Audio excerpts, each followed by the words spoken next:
దేవుని నామానికి స్తోత్రం కలుగును గాక.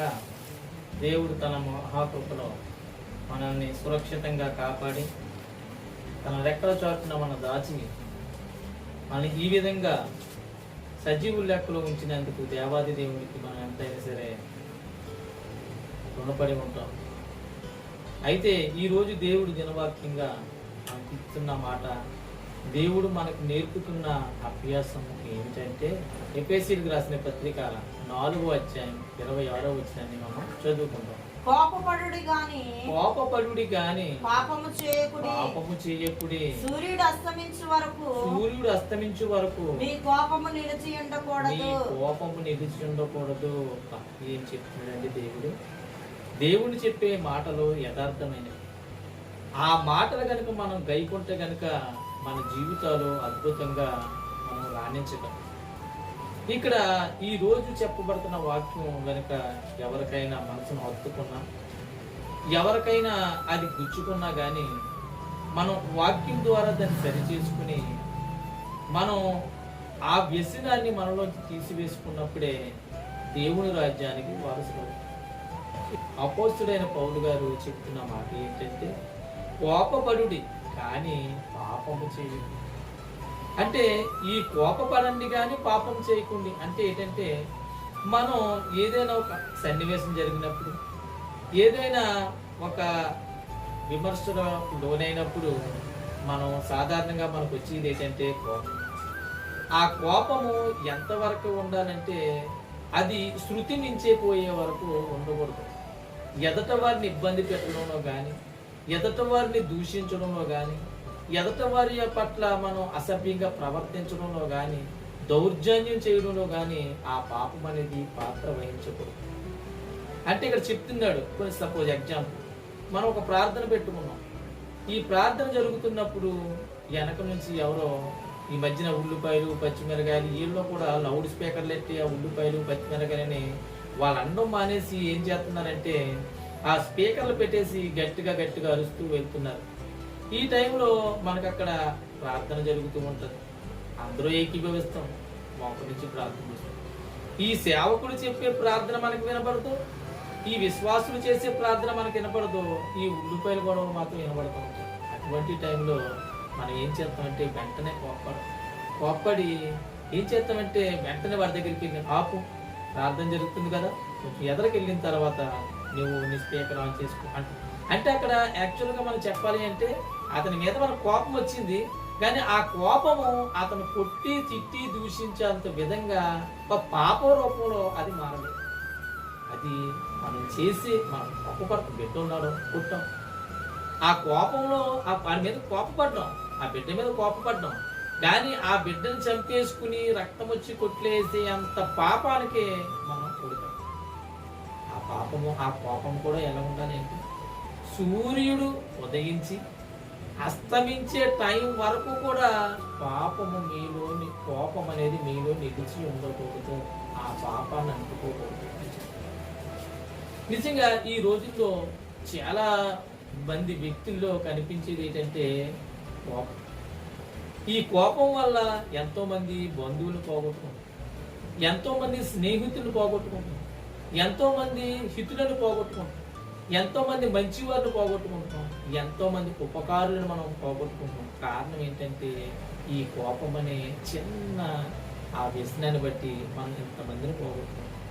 మన యోగక్షేమాలు కోరేవారు, మన క్షేమం కోరేవారు, మనకి ఏదైనా ఆపదంటే అడ్డుకుని వచ్చేవారిని కూడా మనం కోపం అనే ఈ చిన్న ప్రక్రియ ద్వారా వారిని ఏం చేసుకున్నామంటే దూరం చేసుకున్నాం. కాబట్టి దేవుడు చెప్తున్నాడు ఏంటంటే కోపపడుడి కానీ పాపము చేయకుడి. నిజంగా యేసయ్య ఒక మాట చెప్తే ఒక వృత్తాంతం జరుగుతుంది. ఆ వృత్తాంతంలో అక్కడ ఒక మాట, ఒక స్త్రీని యేసయ్య ఒక మాట అన్నాడు. కానీ ఆ వృత్తాంతం చదివినప్పుడు మనం చదువుకుంటూ వెళ్ళిపోతాం, కానీ బైబిల్ అక్కడ ఆగి అక్కడ ఆ సిచ్యువేషన్ ఏం జరిగింది, ఆ సందర్భం ఏం జరిగిందని మనం చూడం. ఇప్పుడు చూద్దాం ఒకసారి. మత్తయి సువార్త 15వ అధ్యాయం 26వ వచనం. ఇక్కడ జరుగుతున్న విషయం ఏంటంటే కనాను స్త్రీ ఒక భవనం ఉంది. ఆ కనాను స్త్రీ యేసయ్య ఏం చేస్తున్నాడంటే ఆ దరిని వెళ్తున్నాడు. ఆ తూరు సీదోను పట్టణం గుండా ఆయన వెళ్తుండగా యేసయ్య ఆ తూరు సీదోను పట్టణం గుండా వెళ్తుండగా ఒక ఆమె కనాను స్త్రీ పరిగెత్తుకుంటూ వచ్చి ఆమె అరుస్తుంది. అరుస్తూ ఏంటంటే ఆమె విషయం, ఆమె బిడ్డకి దెయ్యం పట్టింది. అదే మాట చూద్దాం ఒకసారి చూద్దాం. మత్తయి సువార్త 15 అధ్యాయం 26, 27 వచనాలు చదువుకుందాం. అందుకు ఆయన పిల్లల రొట్టె తీసుకుని కుక్క పిల్లలకు వేయుట యుక్తము కాదని చెప్పగా చాలు. ఎందుకంటే ఇప్పుడు మాట వచ్చింది, కనాను స్త్రీ వచ్చింది, అరుస్తుంది, దావీదు కుమారుడా, నా బిడ్డకు దెయ్యం పట్టిందయ్యా, నీ వల్ల మాత్రమే అవుద్ది, దయచేసి ఒక్కసారి ఆగి నా బిడ్డని కరుణించు చూచి అని చెప్పేసి అన్నప్పుడు వింటున్నారు, వెళ్ళిపోతుంది, మరీ ఎక్కువగా కేకలేస్తుంది. వెంటనే శిష్యుడు చెప్పారయ్యా, ఆమె ఎవరో మన వెంట వచ్చి పదే అరుస్తుంది అని చెప్పేసి అన్నప్పుడు వెంటనే యేసయ్య ఆగి అక్కడ అన్నమాట ఏంటంటే, మనుష్య కుమారుడు అంటే యేసుక్రీస్తు అయిన ఆయన ఇశ్రాయేలు నశించిపోతున్న ఇశ్రాయేలు వద్దకే వచ్చారు కానీ అన్యుని వద్దకు రాలేదు అని ఒక మాట. అంతమే కాకుండా చదువుదాం, 26 వచనం చదువు. అందుకు ఆయన పిల్లల రొట్టె తీసుకుని కుక్క పిల్లలకు వేయుట యుక్తము కాదని చెప్పగా చాలు. ఏంటంటే అక్కడ చెప్తున్నాడు యేసయ్య, అమ్మ పిల్లలు అంటే ఎవరిక్కడ? ఇశ్రాయేలు. నిజంగా చెప్పాలంటే కుక్క పిల్ల అంటే ఎవరిక్కడ? కనాను స్త్రీ, అంటే కనాని. అంటే దేవాది దేవుడు ఆమె యొక్క సహనాన్ని పరీక్షిస్తున్నాడు. ఏంటంటే ఇప్పుడు పిల్లలైన ఇశ్రాయేలీలకి రొట్టె నెయ్యడం మానేసి కుక్క పిల్లలకి వేయటం ఉత్తమం కాదు అని చెప్పేసి అన్నాడు. వెంటనే ఆమె ఏమంది? నిజమే ప్రభువా, కుక్క పిల్లలు కూడా తమ యజమానుల పళ్ళ మీద నుంచి పడు మొక్కలు తినుడు కదా అని చెప్పిన స్తోత్రం. ఎందుకంటే ఓర్పు సహనం కలది. అక్కడ మాట్లాడుతుంది దేవాది దేవునితో ఆ మాట్లాడుతున్నప్పుడు దేవాది దేవునితో మాట్లాడుతున్న విధానాన్ని బట్టి ఆమె ఎంత అద్భుతంగా ఆయన మనసును ఆకర్షించింది అంటే, ఇంకా ఆయన ఏమన్నాడు అంటే, నువ్వు కుక్క అంతే. మనం ఎవరైనా నిజంగా కుక్క అంటే ఏమంటారు? కుక్క అనగా నేను కుక్కనా? మీ బాబు కుక్క, మీ అమ్మ కుక్క, మీ అప్ప కుక్క, మీ తమ్ముడు కుక్క, టోటల్గా మీరు అందరూ కుక్కలు అని చెప్పేసి తిరిగి మనం దెబ్బలాడతాం. కానీ ఆమె ఆ విధంగా చేయాలి. ఆమె సహనము ఎంత గొప్పదో, నిజంగా వాక్యం ఎరిగిందో వాక్యం ఎరగందో తెలియదు కానీ కనాను స్త్రీ ఆమె యొక్క సహనాన్ని ఓడుతుంది. నిజంగా కుక్క పిల్లలు అనగానే ఆమె కోపపడాలి ఆయన మీద.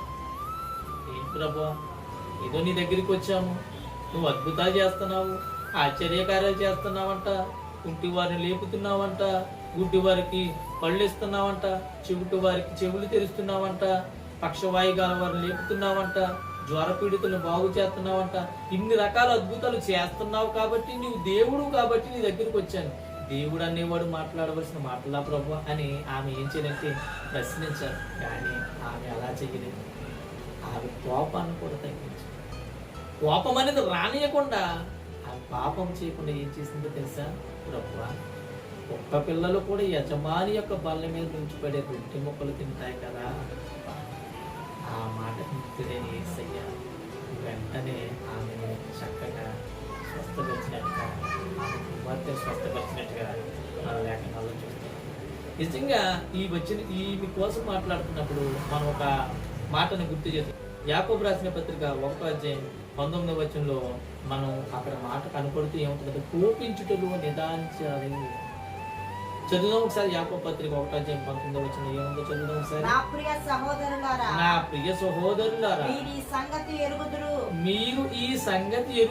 గనుక ప్రతి మనుష్యుడు వినుటకు వేగిరపడువాడు. చాలు, వినుటకంట వేగిరపడాలంట. మనం ఎలాంటివి వింటాం? ఈ లోకంలో ఉన్న స్నేహాన్ని మనం ఎక్కువగా గౌరవిస్తూ ఉంటాం. కాబట్టి మనం వినుటకు ఆతృత పడాలి. ఏం వింటామంటే, మనం పక్కింట్లో గొడవ జరుగుతుంది, తపేలాలు బాధేసుకుంటున్నారు, బిందులు కిందలు అడిపోతున్నాయి అనుకునే టైంలో వెంటనే రే రే రే రా రా రా అని చెప్పేసి వాళ్ళ అబ్బాయిని వాళ్ళ ఆయన్ని ఏమండి మీరు రండి, వాళ్ళ తమ్ముడు ఉంటే వాళ్ళ తమ్ముడు రే తమ్ముడు నువ్వురా అని మొత్తం ఇంటింటికి అంతా తీసి గేటు దగ్గర నిల్చుని ఎదుటి ఇంట్లో ఏం జరుగుతున్నాయో చక్కగా వింటారు. అంటే వినుటకు ఏం చేస్తున్నారు, ఇక్కడ వేగురు పడుతున్నారు. కానీ దేవుడు చెప్పింది ఏంటంటే వాక్యం వినుటకు వేగురు పడాలి. నెక్స్ట్ ఇంకేమన్నాడు తర్వాత, మాట్లాడుటకు నిదానించాలి. ఆమె మాట్లాడింది, ప్రభువా ఒక్క పిల్లలు కూడా తమ యజమాని బల్ల మీద నుంచి పడే రొట్టెలు తింటారు కదా ప్రభువా. అంటే ఆ రొట్టె తినడానికి నేను అర్హురాలని.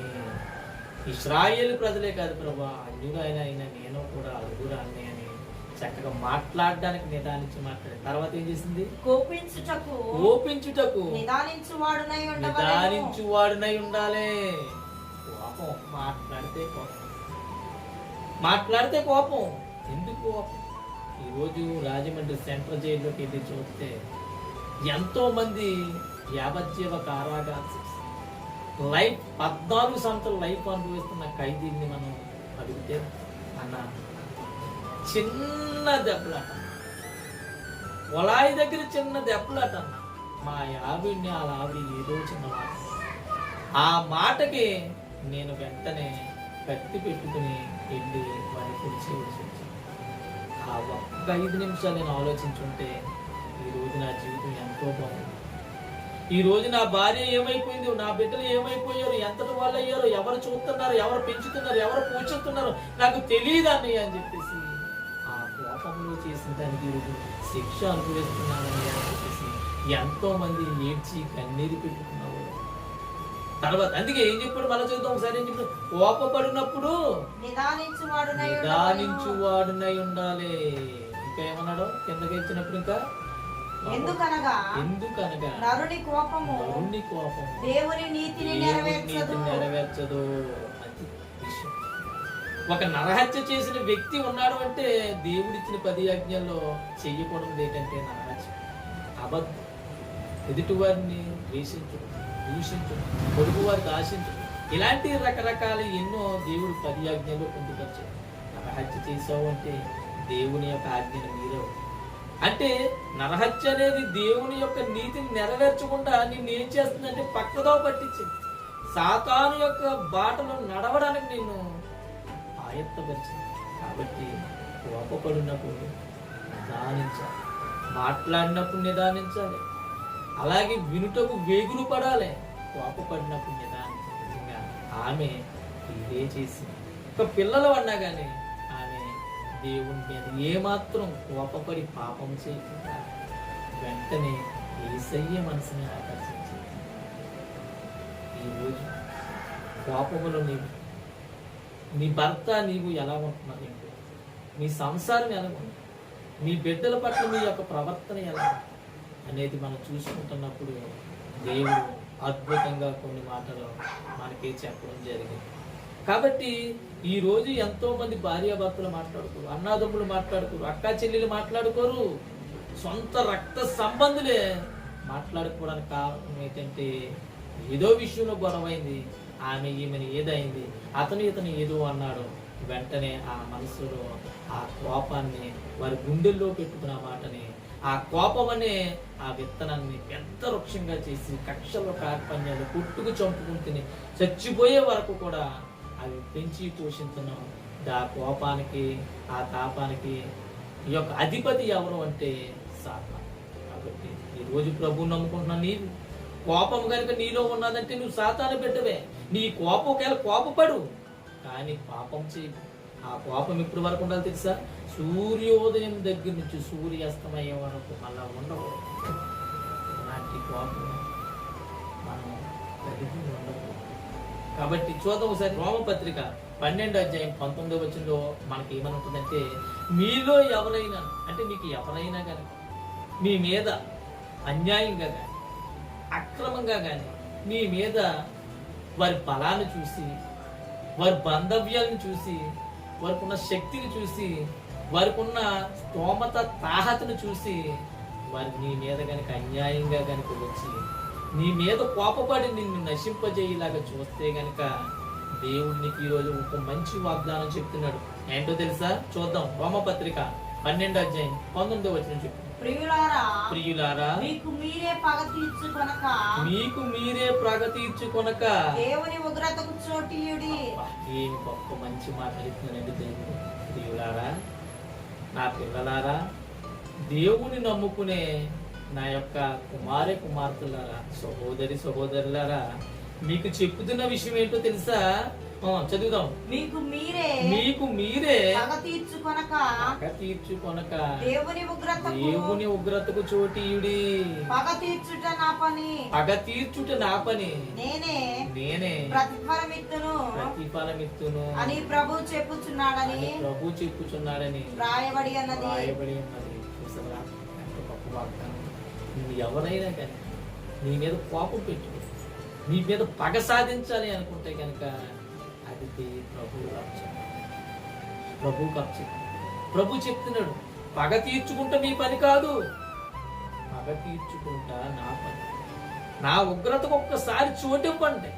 ఇప్పుడు నువ్వు పగ తీర్చుకుంటూ వాడు నిన్ను కొట్టాడు, నువ్వు వాడిని కొడతావు, మళ్ళా రేపు పొద్దున వాడు కొడతాడు, మళ్ళా నేను వాడు కొడతాడు. ఇంకా చనిపోయే వరకు ఇది ప్రాసెస్ జరుగుతూ ఉంటుంది. కానీ దేవుడు కొట్టాడు అంటే మళ్ళా అది కనబడుతుంది.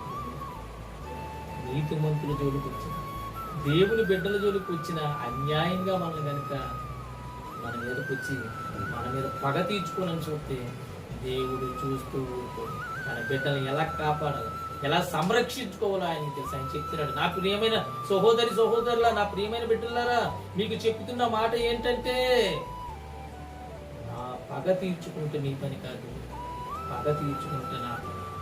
దేవుని ఉగ్రత ఒక్కసారి ఒక్క చోటు ఇవ్వండి. నేను వాళ్ళతో పాటు వాదించొద్దు, వాళ్ళతో పాటు బూతులాడొద్దు, వారితో పాటు కొట్టుకోవద్దు, వారితో పాటు తిట్టుకోవద్దు, వారిని మీరు దేశించొద్దు, మీరు దూషించొద్దు అని చెప్పేసి దేవుడు చెప్తూ, నాకు చోటి, నా ఉగ్రతకు చోటి, ఒకసారి నేను ఏంటో చూపిస్తాను అని చెప్పేసి దేవుడు చెప్తున్నాడు.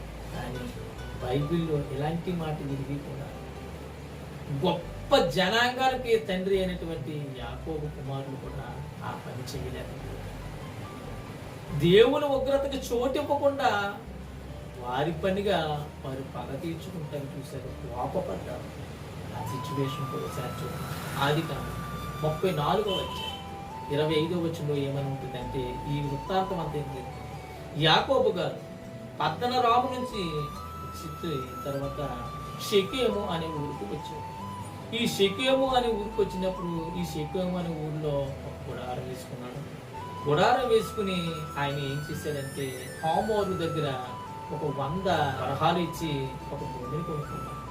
ఈ భూమిని కొనుక్కుని అక్కడ నివసించడానికి వచ్చినప్పుడు లేయకు పుట్టిన కుమార్తె దీన, ఆమె యాకోబు ఒక కుమార్తె. అయితే ఈ కుమార్తె అయిన దీన ఏం చేసిందంటే, ఆ ఊరి జనం చూడడానికే వెళ్ళిందండి. ఆ ఊరి జనాల యొక్క వస్త్రధారణ, ఆ ఊరి జనాల యొక్క భావజాలం, ఆ ఊరి జనాల యొక్క భాష, ఆ ఊరి జనాల యొక్క ప్రవర్తన ఎలా ఉందో చూడాలి. నిజంగానండి, ఆడపిల్ల తల్లి చోటన ఉండాలి, ఆడపిల్ల ఇంటి దాటి బయటికి వెళ్ళాలి. అటువంటి పిల్ల ఏం చేస్తుందంటే, తన స్నేహితులను తీసుకుని ఆ ఊరి జనాన్ని చూడాలి. దేవుడు చెప్తున్నాడు, తయారమ్మని, తగు మాత్రంగా తయారమ్మ, అంతేగాని ఇంకా మీకే ఉన్నాయి అన్నట్టుగా రకరకాల ఆభరణాలు, రకరకాలు మీరు పూసుకుంటూ భయంకరంగా తయారవుతున్నారు. మీరు అలాగా మీ యొక్క ముఖంలో దీనత్వం లేదు, మీ ముఖంలో ప్రేమ లేదు, మీ ముఖంలో కరుణ లేదు. కాబట్టి ఎదుటివాడు మిమ్మల్ని మీ పట్ల ఎలా తయారవుతుందంటే, ఒక సాతానులా తయారయ్యి మీపై అఘాయిత్యాలు చేసే పరిస్థితికి తెచ్చుకుంటారు. యవన చెల్లి, యవన తమ్ముడు, బహుమాత్రంగా అలంకరించు. లోకములో రంగస్థలం మీద నటించేవారు ఆ పూసుకునే లిప్స్టిక్లు, ఆ పౌడర్లో ఆరు వేసుకునే వస్త్రధారణ వాళ్ళ డబ్బుల కోసం చేసే పనుల్ని ఈ లోకంలో మనం దేవుని కోసం బ్రతికే మనం అలాంటి క్రియలు చేయకూడదు.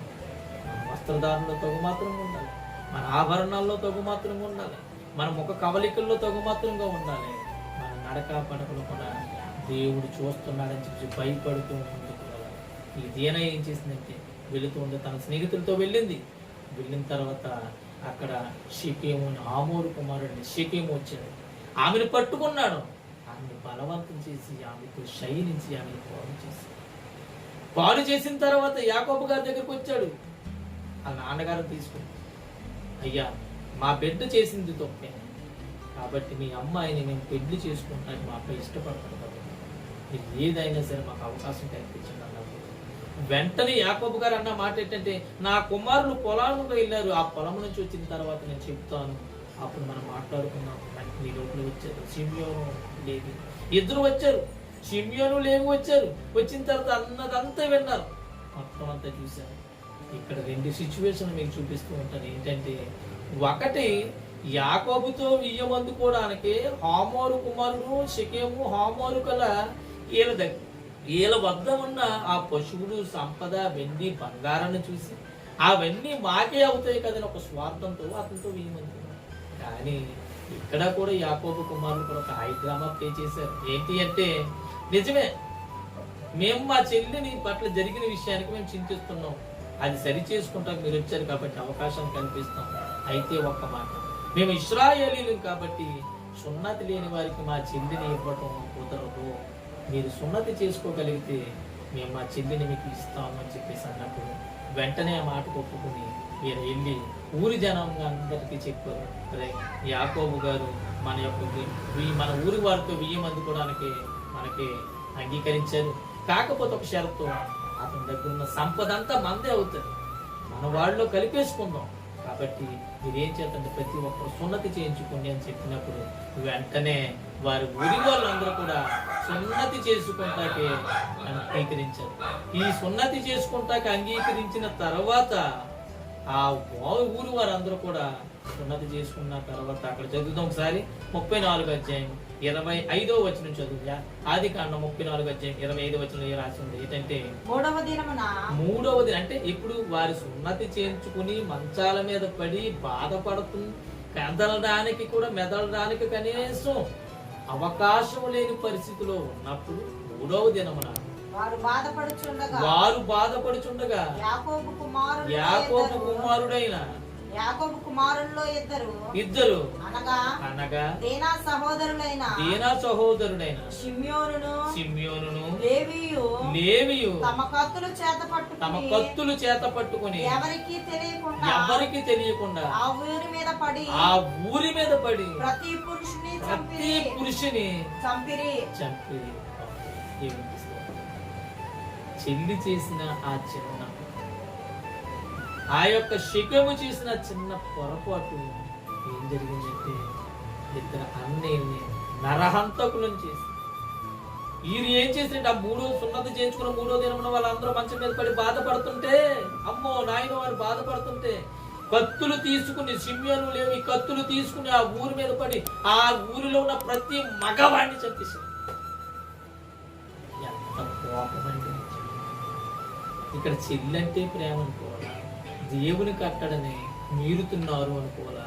అంటే చెప్పారు దేవుని ఉగ్రతకు చూపు. నిజంగా యాకోబు కుమార్తె, దేవుడు యాకోబుని దీవించాడు, యాకోబు కుమారులను కూడా దీవిస్తాడు. అటువంటిది అంత గొప్ప దేవుడు వాళ్ళకుండగా పగ తీర్చుకుంటూ ఆయన వద్దని చెప్పేసి మర్చిపోయి వీరే ఏం చేస్తానంటే వారిని చంపి పగ తీర్చుకుని ఆ కోపంలో ఏం చేస్తారంటే ఊరు వారిని కోపపడుడి గాని పాపము చేయి. కానీ ఇక్కడ కోపపడ్డారు, ఆ కోపాన్ని మించిన పాపం చేసి నరహత్య చేసి నరహంతకులుగా తయారయ్యి దేవుని యొక్క ఉగ్రతకు నోచుకునే చెప్పాలి. కాబట్టి కోపపడుడి గాని పాపము చేయి. కాబట్టి ఈ విధంగా ఇంకో మాట చూద్దాం. మత్తయి సువార్త 5వ అధ్యాయం 22వ వచనంలో కూడా ఒక మంచి మాట దేవుడు మనకి చెప్పాడు. సృష్టి జరిగింది. ఏదేని తోట దేవుడు వేశాడు, దాని చుట్టూ కంచె వేశాడు, అందులో ఉన్న పళ్ళు పలహారాలు ప్రతిదీ కూడా దేవుడు తినమని చెప్పాడు. అవ్వాలను సృష్టించారు, వారికి ఇద్దరు బిడ్డలు కలిగారు, కయ్యేను హేబేలు. అయితే వారి తల్లిదండ్రులు నేర్పిన ప్రకారం ఈ కయ్యేను హేబేలు ఏం చేస్తారంటే దేవునికి బలి అర్పించడానికి, దహన బలి అర్పించడానికి, దేవునికి కానుక ఇవ్వడానికి వారు చేసే వృత్తులను బట్టి ఆ ఫలాలను తీసుకొచ్చి అక్కడ హేబేలు తీసుకొచ్చాడు. చక్కని ఒక మంచి గొర్రె పిల్లను తీసుకొచ్చి మచ్చ అయినను డాగ్ అయినను కలంకమైనను లేకుండా దేవునికి ఇచ్చేది శ్రేష్టమైంది మనసు పూర్తిగా ఇవ్వాలి కాబట్టి మనసు పూర్తిగా తీసుకొచ్చి దేవునికి ఆ గొర్రె పిల్లని ఇచ్చాడు. రెండోది అన్నయ్య కయ్యను తీసుకొచ్చాడు, తన పండించే పంటలు కూరగాయలు పండ్లు అన్నీ తీసుకొచ్చాడు. కానీ ఇచ్చే మనస్తత్వాన్ని బట్టి అతన్ని లెక్కేసుకున్నప్పుడు దేవుడు అతను మన యొక్క పనిని అంగీకరించాడు. హేబేలు బలిని ఎప్పుడైతే అంగీకరించాడో ఆయనకి వెంటనే కోపం వచ్చింది. ఒకసారి అది కాకుండా మత్తయి సువార్త 5:22 చదువుకుందాం. నేను మీతో చెప్పినదేమనగా మత్తయి సువార్త 5:22 నేను మీతో చెప్పినది ఏమనగా తన సహోదరుని మీద కోపపడు ప్రతివాడు విమర్శకులోనగును తన సహోదరుని చూసి వ్యర్థుడా అని చెప్పువాడు మహాసభకులోనగును ద్రోహి అని చెప్పువాడు నరకాగ్నికిలోనగును. స్తోత్రం. ఇక్కడ ఒక మాట తన సహోదరు సొంత చెల్లిని తోబొట్టు, అరే నీ అన్న తను మిగిల్చిన ఆ రక్తంతో తర్వాత తమ్ముడు మిగిల్చిన రక్తంతో చెల్లి పుట్టింది. అంటే వీళ్ళందరూ ఒక అమ్మ కడుపులోంచి వచ్చి ఒక రక్తం పంచుకు పుట్టిన వారు. అటువంటి వారు కోపతాపాలు ఎక్కువైపోయి ఈ రోజు చేస్తుంది ఏంటంటే మా తమ్ముడు వేస్ట్ అండి, మా అన్నయ్య వేస్ట్ అండి, వ్యర్థం అండి, వాడితో సాంగత్యం కూడా దుష్టునితో సాంగత్యం. మా చెల్లి ఉందో చూస్తారు, అయితే భయంకరమైన అన్యాయస్తులని మన సహోదరుని మనం ఏం చేస్తున్నామంట, ద్వేషిస్తున్నాం. అక్కడ అదే చెప్తున్నాడు, తన సహోదరుని ద్వేషించువాడు అలాగే వ్యర్థుడు అని పిలిచేవాడు కూడా నరకాగ్నికి లోనవుతారు. నరకాగ్ని లోనవుతారు. గ్రీకు భాషలో గెహెన్నా అంట. నరకాగ్ని అనే మాటనే నరకాన్ని ఏమంటారంటే గ్రీకు భాషలో గెహెన్నా అనే మాటతో అక్కడ పోతుంది. ఆ మాట నుంచి ఆ గ్రీకు భాష నుండి ఈ తెలుగు పదాన్ని తర్జుమా చేసినప్పుడు నరకాగ్ని, నరకము ఈ విధంగా అక్కడ చెప్పడం జరిగింది. అందుకని అక్కడ ఆ మాట చెబుతుంది, నీ సహోదరునితో నీవు దేవుని దగ్గరకు వచ్చి బలి అర్పించినప్పుడు నీ సహోదరునితో గనక నీకు వైరము గనక ఉన్నదని గనక దేవుడు నీ మనసులోని గనక ఆ భావన దేవుడు నీతో వ్యక్తపరిస్తే వెంటనే నీ తమ్ముడు దగ్గరికి, నీ సహోదరుడి దగ్గరికి వెంటనే క్షమాపణ అడిగి, తమ్ముడు నేను ఇలాగ నీ పట్ల ఇలా ప్రవర్తించాను, కోపపడ్డాను, నన్ను క్షమించు అని వెంటనే వారి దగ్గర వారిని పట్టుకుని కౌగులించుకుని ముద్దు పెట్టుకున్నట్లయితే వారి యొక్క మనసులో ఉన్న కోపం పోయి నీ మనసులో ఉన్న కోపం పోయి చక్కగా నెమ్మదిగా ప్రశాంతంగా తీరికయ్యి నీవు చక్కగా కోపం అనే ఆ వ్యసనాన్ని తీసుకుని నీ మనసు తీరుకోదు.